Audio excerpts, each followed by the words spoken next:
नमस्ते madam, आजकाल आपल्या ज्या आया आहेत लहान मुलांच्या 0 पासून ते 14 वयोगटापर्यंत, तर आयांना नेहमी हा प्रश्न असतो की जुलाब झाले तर एका आईनी घरच्या घरी कसं काय केलं पाहिजे, तर त्याच्या कुठल्या कुठल्या काळज्या घ्यायच्या, काही नाही करायचं, हे तुम्ही आमच्या प्रेक्षकांना सांगाल का? नक्की.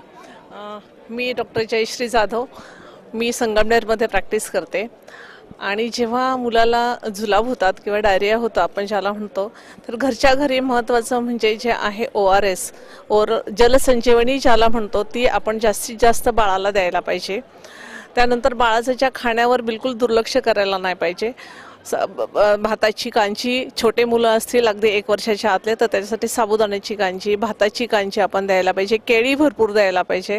त्याच्यानंतर सफरचंद सुद्धा द्यायचे की ज्याने आपल्याला एनर्जी मिळेल. केळी आणि सफरचंदाने आणि बाळाचा डायरिया पण कमी व्हायला त्याच्यामुळे मदत होती. खाण्यावर जास्त लक्ष द्यायचं. वरण भात पोळी भाजी पण द्यायची. मोठ्या मुलांना सुद्धा सर्व आहार दिला पाहिजे. फक्त डायरियामध्ये काळजी जी घ्यायची ती की बाळाला दूध, वरचं जे दूध आहे ते द्यायचं नाही. आईचं दूध द्यायला काहीही हरकत नाही. आईचं दूध बंद करायचं नाही केव्हाही, पण बाळाला वरचं गाईचं म्हशीचं दूध देणं टाळणे, बाहेरचे पदार्थ देणं टाळायचं आहे. हे फार महत्त्वाचं आहे की खाणं आणि पाणी, भरपूर पाणी पाजणं फार महत्त्वाचं आहे. Very good madam.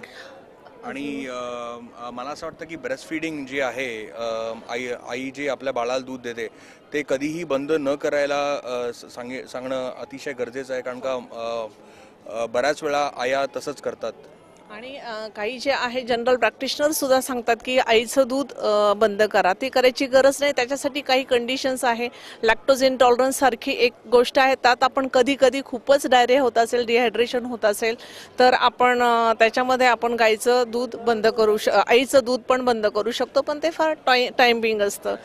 आणि दुसरी महत्त्वाची गोष्ट म्हणजे बाळ जर खूप अशक्त व्हायला लागलं, तोंडाने घेत नाही आहे, लघवीचं प्रमाण कमी झालं, तर आईने ताबडतोब डायरियाचं बाळ जे असेल ते डॉक्टरांना दाखवणं गरजेचं आहे.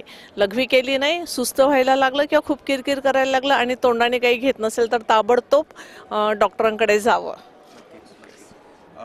तुमचा सल्ला नक्कीच आमचे प्रेक्षक अगदी काळजीपूर्वक माहिती दिल्याबद्दल धन्यवाद. Thank you so much madam. Thank you.